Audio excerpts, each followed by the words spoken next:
some of that press conference from Mayor Turner there in Houston. We also played out for you right before that, if you were watching, the full remarks from Governor Greg Abbott today, as he mentioned that signing that executive order, announcing that he's repealing the statewide mask mandate. He wants businesses in the state to open up fully 100%. We've been bringing you this story all day, and we're going to have a lot more to talk about coronavirus in the next couple of hours. We're going to be talking to our friend, Dr. Peter Chin Hong from the University California, San Francisco, to talk about all the latest with the vaccine news and these governors that are choosing to reopen. Some would say prematurely, but we're going to get response now from Texans. We're going to see how Texans are responding. We're being joined right now by Fox 4 in Dallas. This is Stephen Dial. Stephen, thanks so much for being with us today on this Tuesday night.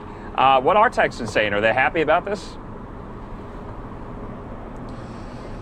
Well, it depends on who you ask. And in a state like Texas, where a lot of people have very strong opinions about their beliefs and their rights, it depends on who you ask. This is Texas Independence Day. We talked to some business owners in the Dallas area, and every business owner that we talked to said that they thought the governor's decision was premature, saying that they will still be requiring masks to be worn inside their business. Now, a part of the governor's new order that will take effect on March 10th, next Wednesday, he's basically putting the keys to the car in business owners' hands, saying that they can still make safety precautions if they choose to, meaning they can refuse service if someone does not wear a mask or abide by their social distancing guidelines. But just like when the law was already in order, you can't be arrested in the state of Texas for not complying with a mask order or some type of other health safety protocol.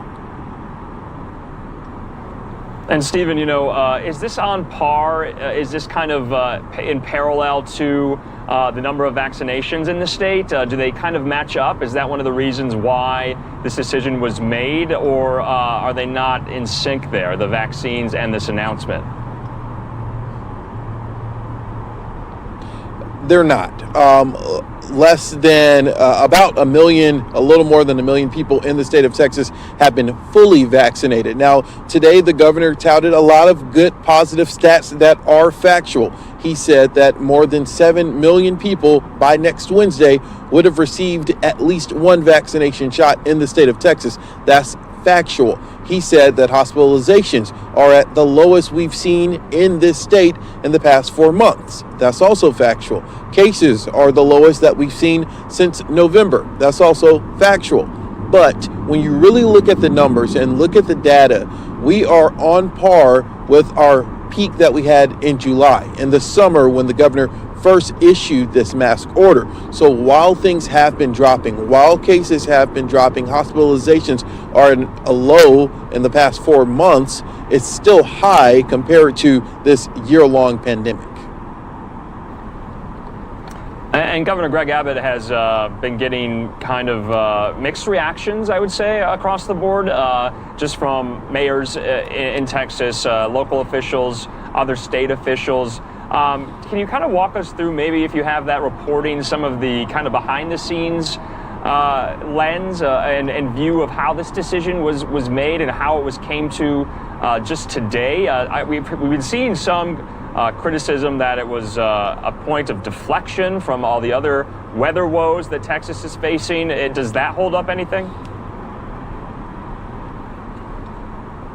Definitely in the world of politics, anything and everything is on the table, right? And so after having hearings of, lawmakers on both sides, in a way, grilling the leadership when it came to the energy problems and the lack of power and all of that, that was the highlight of last week. And now the spotlight has turned to the masks. And I don't know what the political calculation in that was, but last week the governor hinted at doing this. And in the sound that you were playing earlier from the mayor of Houston, some local officials were trying to send letters to the governor.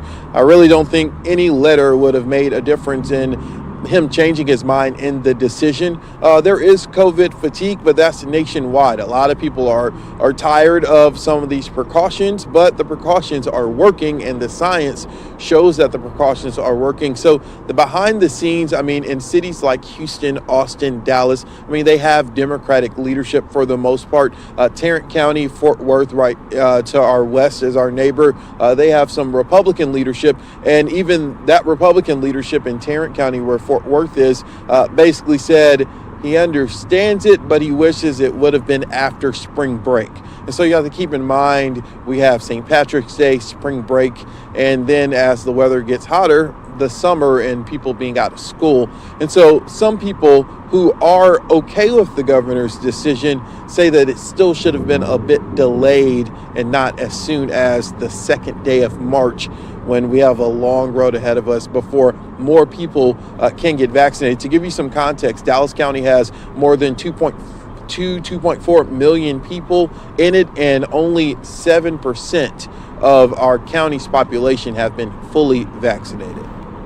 And Stephen, just lastly for you, obviously we'll be following to see if any more Republican governors, or rather just governors across the country, follow suit. We saw today Governor Tate Reeves in Mississippi doing something similar in Mississippi. And we'll also be following as well just to see, since this takes place on the 10th, what will happen with cases? Will they rise? Will they go down? Will they stay the same? Will the situation kind of plateau out there in Texas? That's what we'll be watching for here on News Now. What will you be watching for in the days and weeks ahead after this announcement today?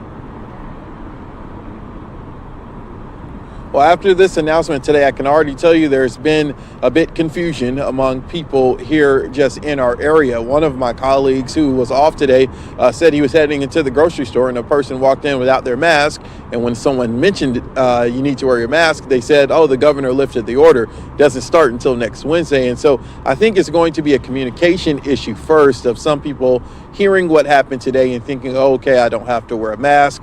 And then really the pressure is going to be on business owners, because we've all seen viral videos months ago when this really started ramping up of mandatory masks, of people refusing to wear masks and still trying to get service in businesses. And the fact that you can't get arrested for refusing to follow the rules by the stores, it's really going to put business owners in a crunch if they're trying to still, in their eyes, protect their customers and their employees. So next Wednesday is going to be interesting, and the days and weeks to come will be really closely looked at, I believe, statewide and nationally.